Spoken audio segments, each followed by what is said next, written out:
Good morning and welcome. This is Enterprise Morning, reaching you from Enterprise Television from our corporate headquarters in Lagos State, Nigeria. I am Henry Igwebike. Let's get started today with what we have coming from our newspapers. Right after that will be our conversation also for today. Do well to be part of what we do, have a say in what we say. You can reach us when you visit us at enterprisetvnews.com. You may equally like, comment, and follow us on all our social media platforms today at Enterprise TV7. Very so honored to have joining us virtually from Lagos State, Nigeria, Emeka Madonagu, journalist, public affairs analyst, development communicator, to see through what we have from our newspapers and possibly we crisscross to our conversation for today. Good morning to you, Emeka, and how are you today? Yeah, good morning. Good morning. Yes, thank you. Thank you so very much for your time. So let's kickstart today for newspapers to go through. But just before we get into the newspapers, Emeka, I would love us to take a look at a human angle story for a bit. And this is the story of Miss Doshima, a businesswoman who had done a review of a bread, of course, a loaf of bread that she had in her hands, which she sells. And she was given the description of why the bread refuses to get spoiled after over 2 months of having that in her store. Sadly, the owner of the supposed bread, which she did not make mention of or display the logo or the name, the burnt bread, came up and sued her for 50 million naira. She was detained yesterday in custody and was released this morning. What's your take on the protection that consumers do not have these days whenever they do a review of a product that they do not like? Okay. Thank you very much, and good day to the viewer. Well, it's very, very interesting that after this woman made this video, the said producer of the bread brand, asked a lawyer to file a suit against her, and then also use the police. That is self-help. You can't approbate and reprobate. If you want to go to court, go to court. You can't at the same time ask the police. I mean, that's why the IG, asked her to release the woman because it's nonsensical. Why would you go and arrest somebody? You go to court and prove your case, but in Nigeria, I hope IG Tunji this will do something about this nonsense. Anybody goes, you just go and pick somebody on flimsy. The woman said she didn't display the bread. Then I've never in my life heard, I was even saying on Facebook this morning, how is it possible for bread to stay beyond 2-3 days? Such a product, I dare say, is, needs to be investigated. NAFDAC has kept silent because it is a monumental scandal. How is it possible that you have bread that doesn't spoil for 2 months? I even wonder, how do the producers break even? How do they turn over? I mean, there are questions that are just, I've been wondering. Because bread is under the FMCG, that is fast-moving consumer goods category. So that's the sector that has quick turnover. It's not like a motor, not like automobiles or motorcycles or tractors. So it then means that their nature is such that, they have a short shelf life. So when it comes to food products like bread,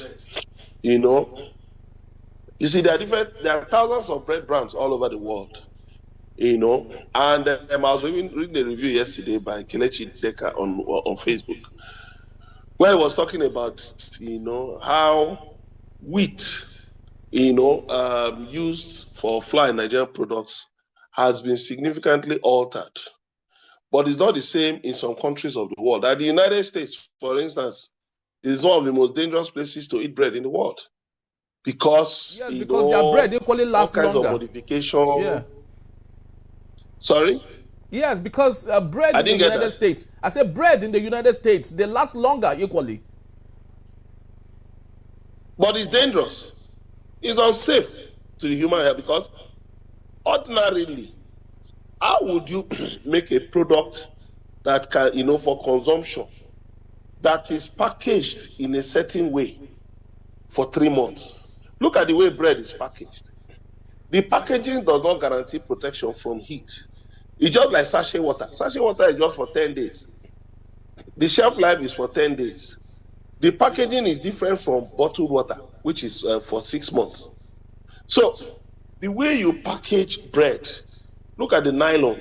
It's not the same way you package noodles, for instance. It's not the same way you package tomatoes,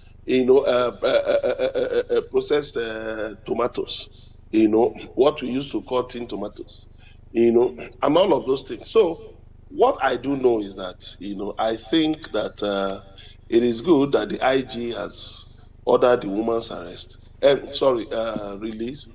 But again, we need to really look into this issue, because people have been sounding alarm bells that it is dangerous for anybody to say you have bread that lasts 2 months. That is dangerous. So I think the matter has to be investigated. It's sad that when it comes to certain issues of critical human importance in Nigeria, the authorities suddenly go silent. NAFDAC has kept quiet. NAFDAC has kept quiet.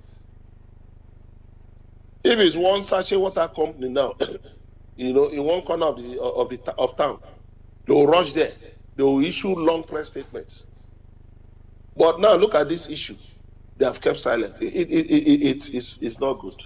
We must continue to demand answers. Thank you.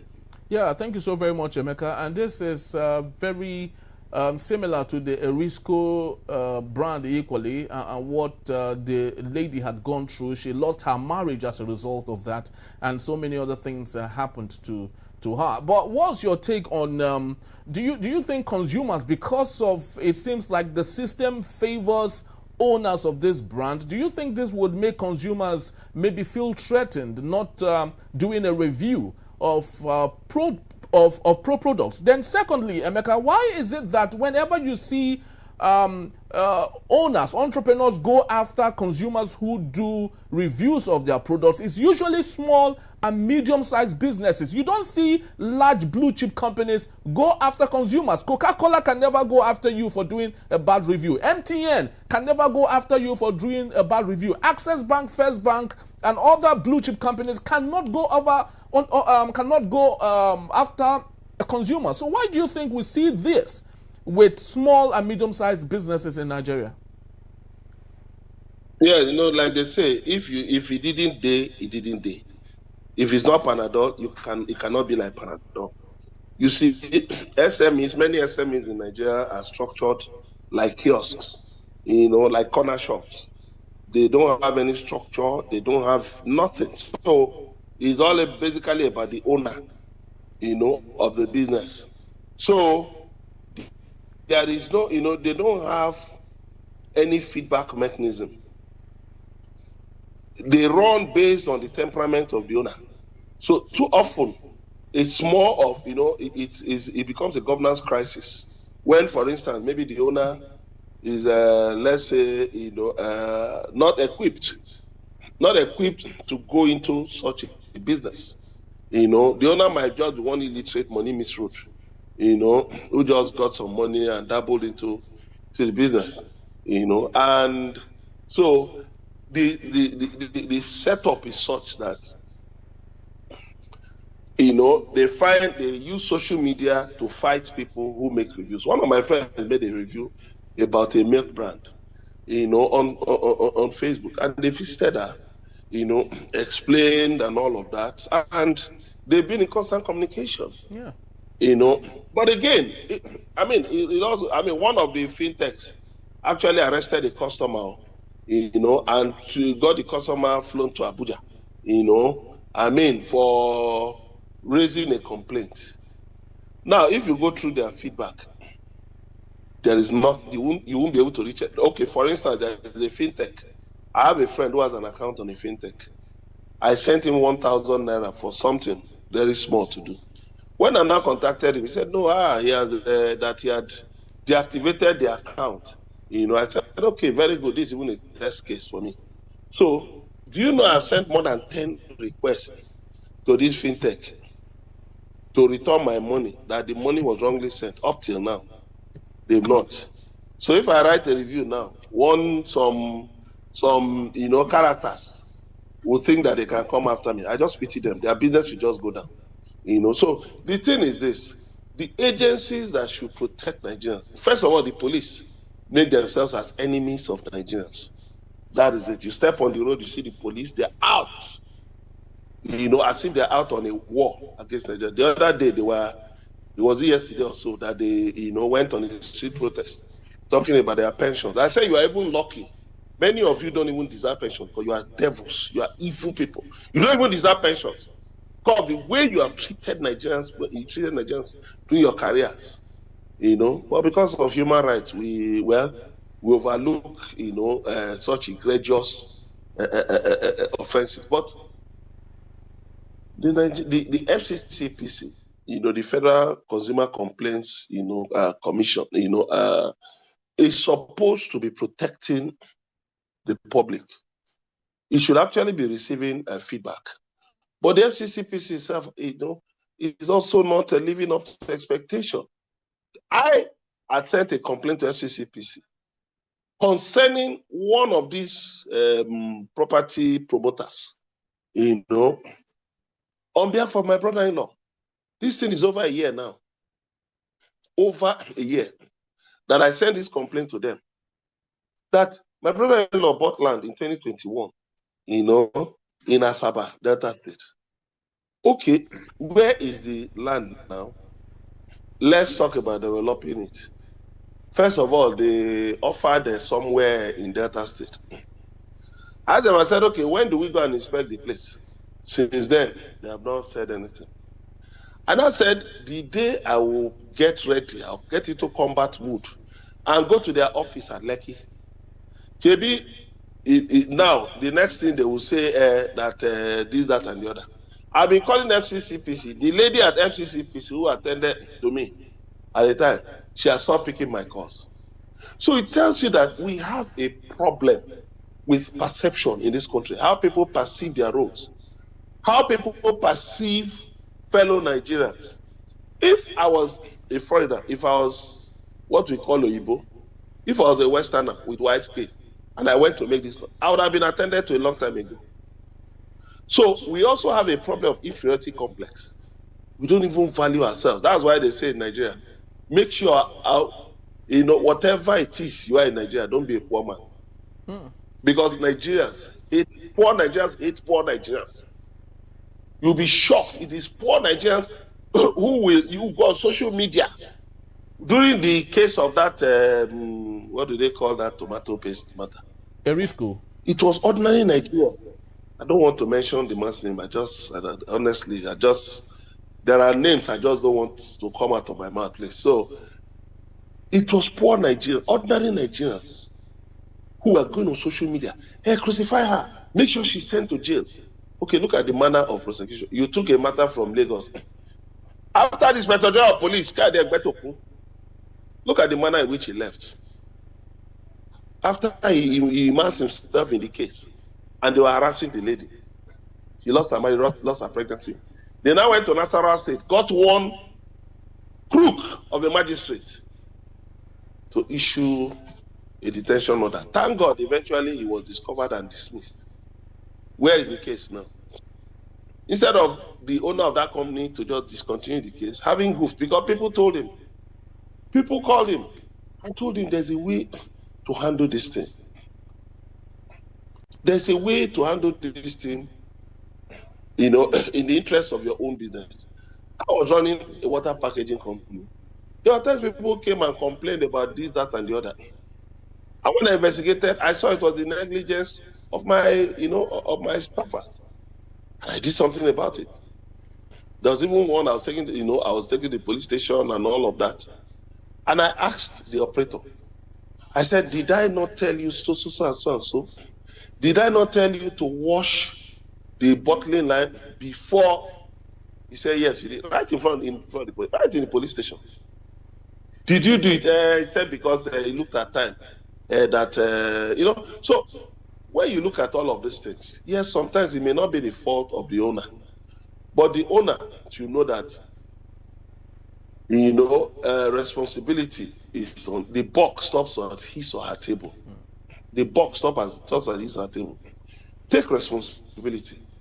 The worst thing you can ever do is to go to the police. When you take your matter to the police, first of all, you build an adversarial posture for your company, and people will lose confidence. Yeah. Many people start losing confidence because they'll believe you have something to hide.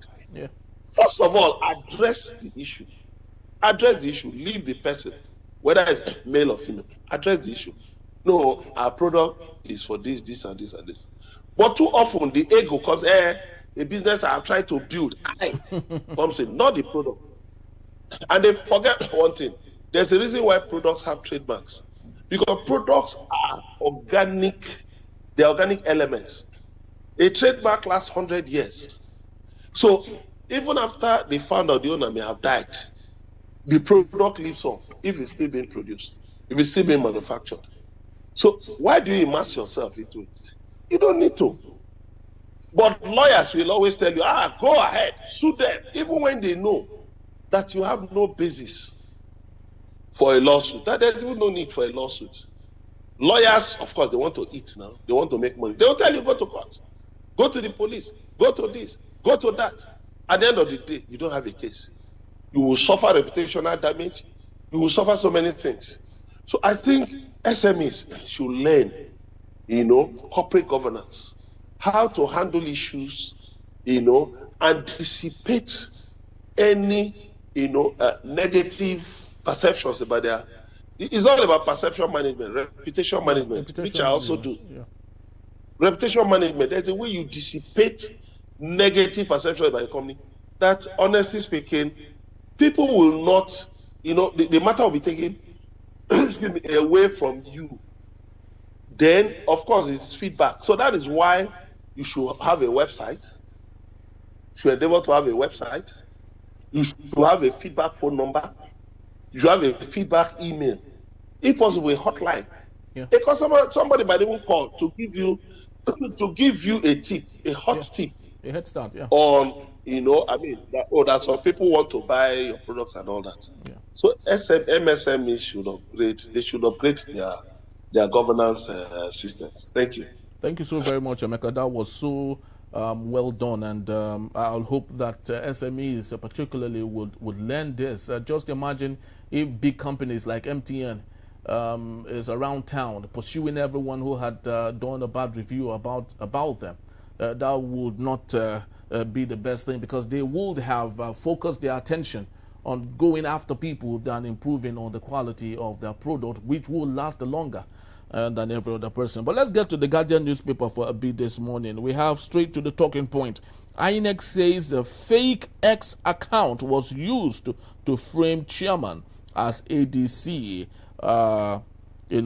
Talks ill about everything that happened. Emeka, let's get to this matter.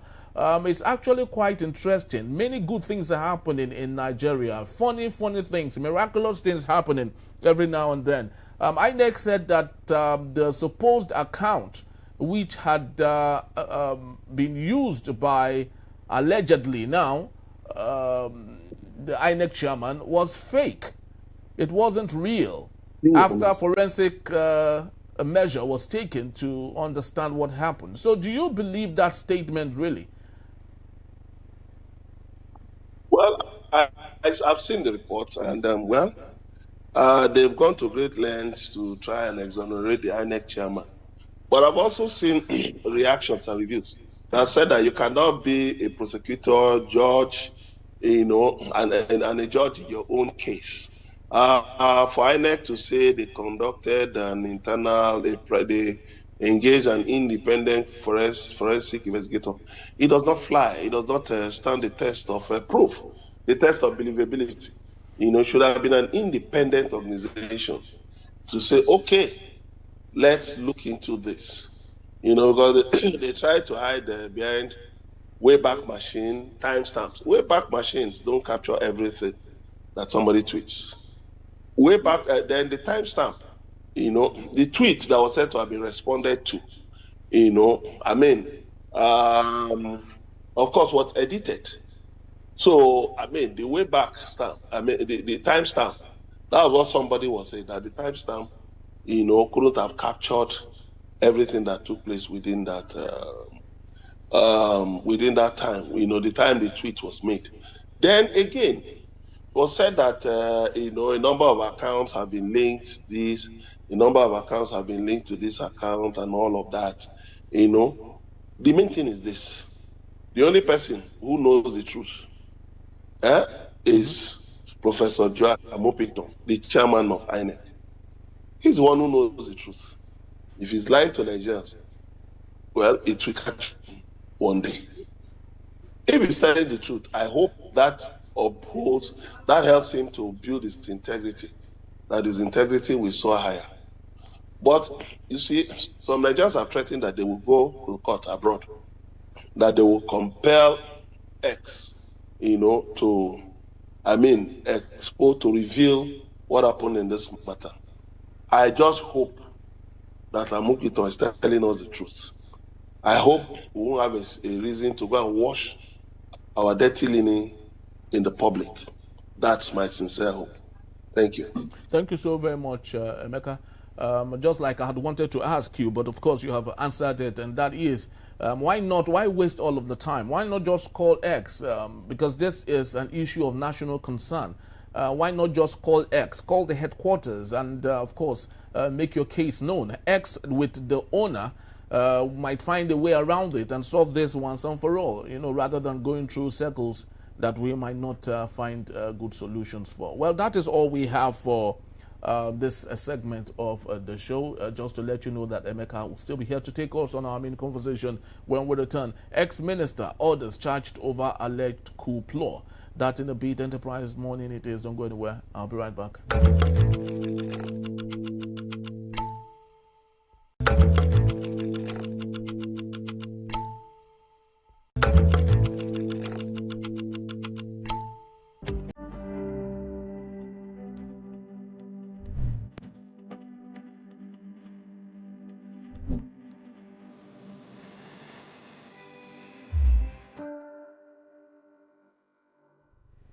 Thank you so very much for being back. And if you just joined us, Enterprise Morning, it is reaching you from Enterprise Television. Let's head straight to our conversation for today.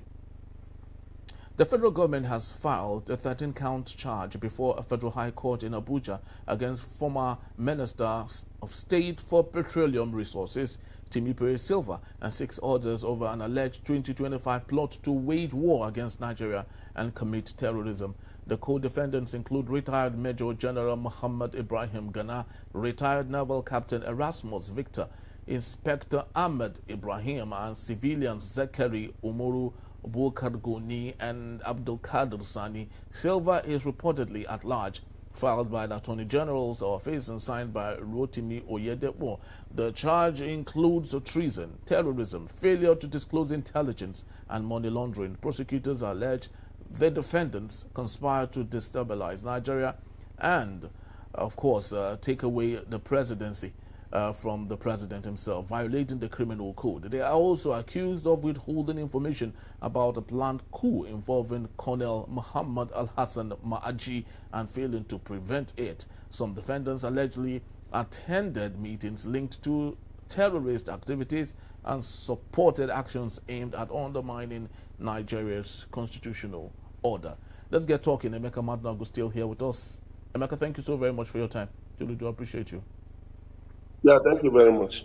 Yes. Emeka, I remember very so vividly when this matter was very ripe. You did say you didn't believe there was any sort of coup. You made it look like it was all a hoax, and it wasn't true. But knowing that over time the federal government has come to claim that it was true that a coup was about to be launched to oust President Bola Ahmed Tinubu, Timipre Sylva being the chief sponsor, and many others. So what's your take today? Has your view changed since then?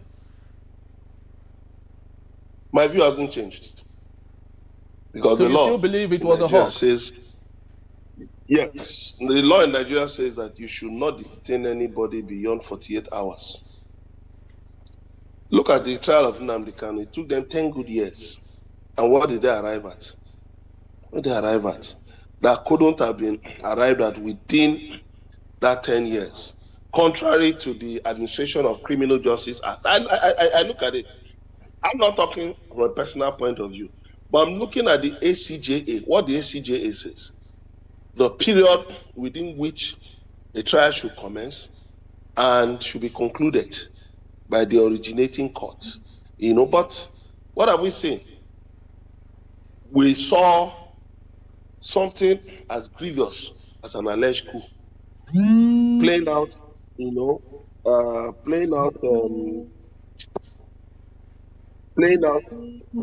in the media. Something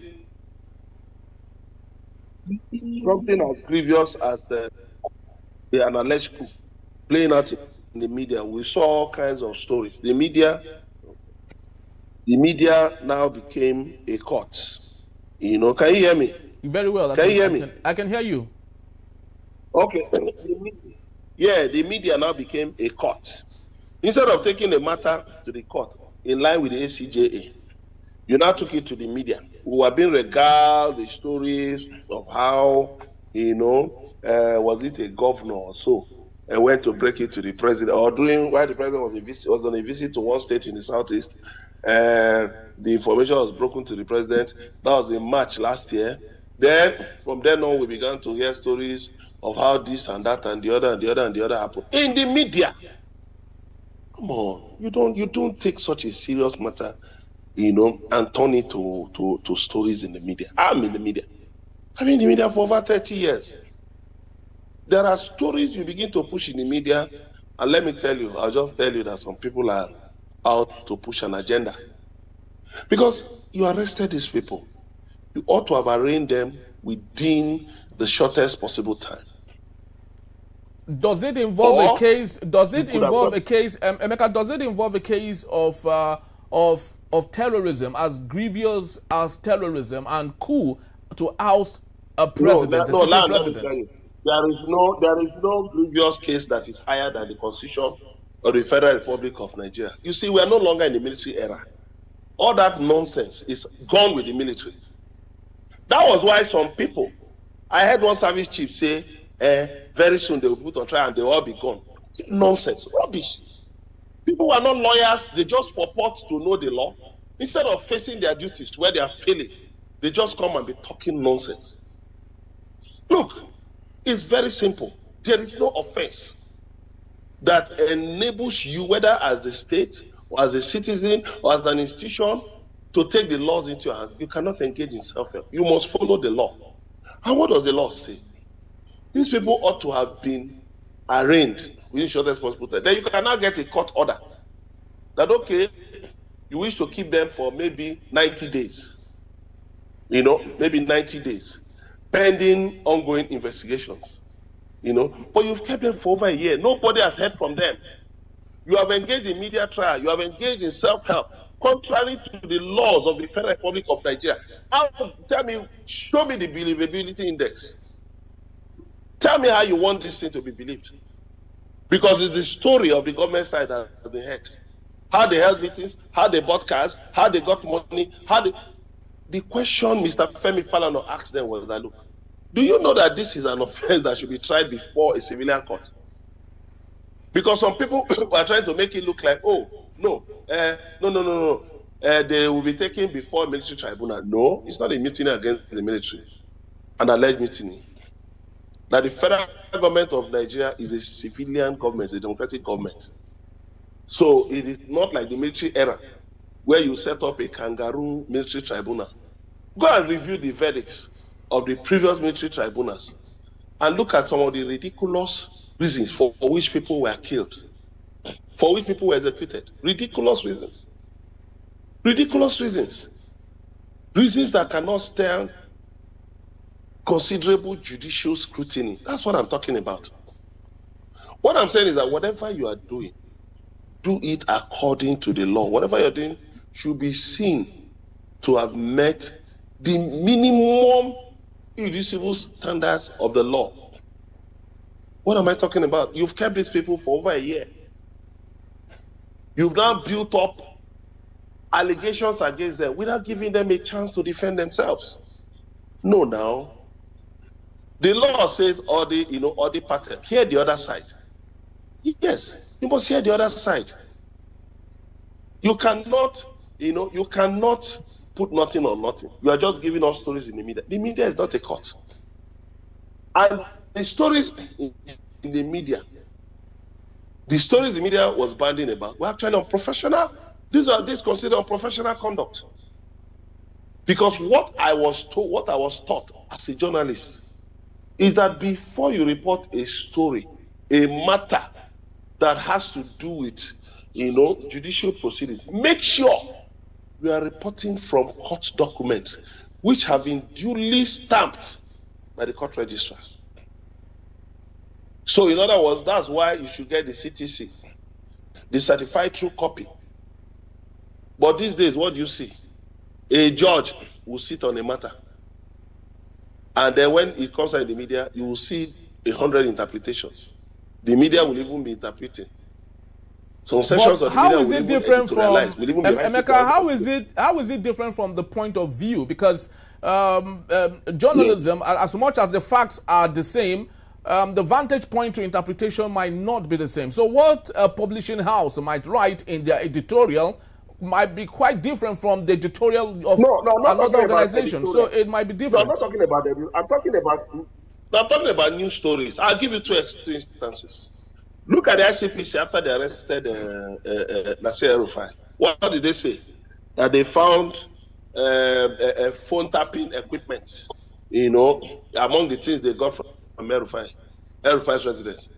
His family now came out and said, look at the things you took away. There's none that represents phone tapping devices. But they have put it in the charge sheet. At the end of the day, they removed those things from the charge sheet because they couldn't prove it. But people started asking questions. ICPC is an anti-graft agency. When did they become the DSS?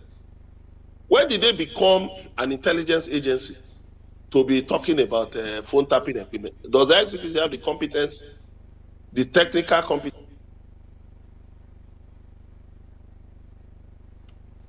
I think we lost Emeka right there. He was speaking to the issue of the jurisdiction on who does it actually rest upon at this point, because lots of conflicting stories and interpretation to the stories concerning the alleged coup to oust President Bola Ahmed Tinubu. As we speak, Timipre Sylva, who is the former Minister of State for Petroleum Resources, is not around, is alleged not to be around the country, had fled the country. And those around, of course, they are under investigation, incarcerated right now as we speak. Just like Emeka did say, lots of people are saying maybe these persons might face a mutiny. Of course, legal luminaries are stating otherwise, that this is a case that should be talked about in the courts of law. Yes, so you can continue, please. Yeah. Yeah, so I said ICPC. When people now started asking questions, they dropped that matter. Then I go to the matter of the former Attorney General of the Federation, Abubakar Malami, and that's where the state alleged that he and his son were involved in terrorism financing. When they tried to drag it, they couldn't prove it, they dropped it. So the point is this, what am I saying? Judicial proceedings have started. Charges have been amended. Counts have been dropped. Right? Judicial proceedings, so they've started though. Not to talk of the stories you have been throwing into the media. The stories you have been throwing. Who is the judge sitting over those stories you have been throwing into the media? That's what I'm talking about. That's what I'm talking about. Yes. So how about the Freedom of Information Act, Emeka? How about the Freedom of Information Act? Does a journalist necessarily need to get the chart case to be able to interpret that, or maybe just go to the agency? Let's not mix issues here, because one, you need an established act for you to apply the Freedom of Information Act. You need established, things have been done, for instance, are ongoing. But in this case, These people were arrested and kept in custody, you know, for over a year. So if you ask for, if you file an FYA, you know, if you file an FYI, you'll be asking, okay, what is the state of these officers? Why have they been denied access to their families? Yes, because you cannot execute them. One of my colleagues was arguing ignorantly with me. You know, I said you cannot execute them. Even if they are found guilty, they can only be sentenced to life. You cannot execute anybody. Have you seen governors signing death warrants? Nigeria is gradually moving away from, you know, capital punishments, you know, to life imprisonment. And so, I mean, in line with global development, it's only the United States, some states in the United States that are still, you know, hooked on capital punishment. And crime isn't even, crime isn't even subsiding. Things are not getting better. So what I'm talking about is this. In writing those stories, you see, and I wonder what is happening to journalism in Nigeria today. When I was a reporter, one of the things I was told was this: when you write this side, make sure you balance from the other side. What am I saying? After writing that the government claimed, you will, first of all, you see sources. You are writing something as grievous, writing on something as grievous as an alleged coup plot, and you are quoting sources. Okay, at the end of the day, you won't put that the views, you know, that you could not reach the accused, you could not reach the suspects, because at that time they are suspects.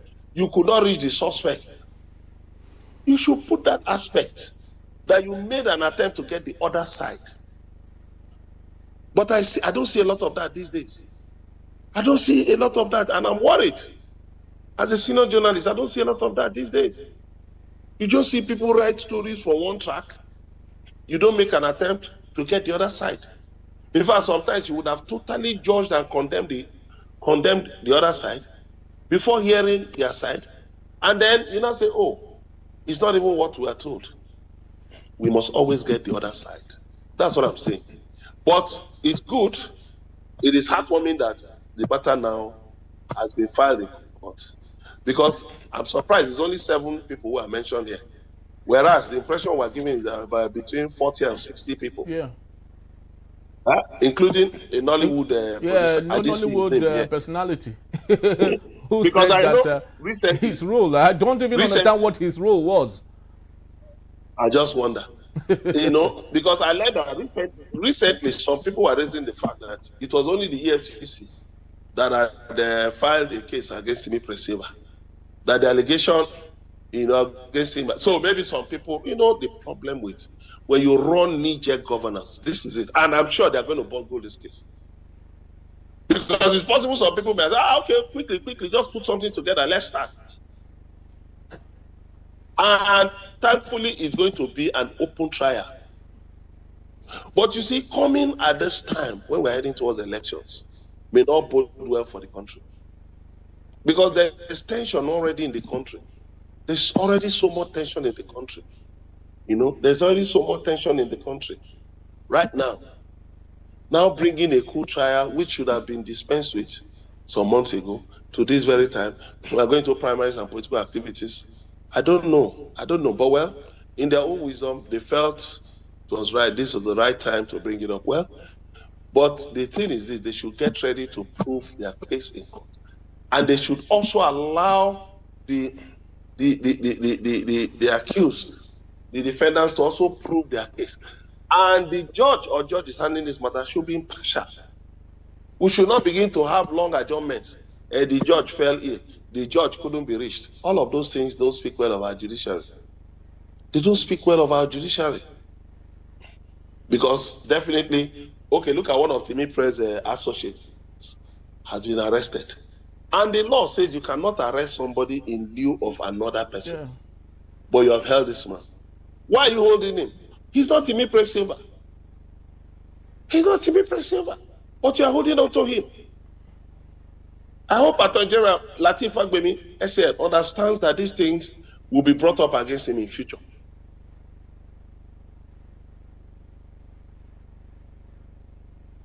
It's actually quite sad, Emeka, that we're hearing and seeing all of this happening. Every administration that comes and transitions to another, we keep finding faults in the last, and we would think that the one currently holding office will correct the mistakes of the past. I remember Malami, who is currently going through turmoil now, equally went through all of these things and committed all sorts of, illegal things against Nigerians and people.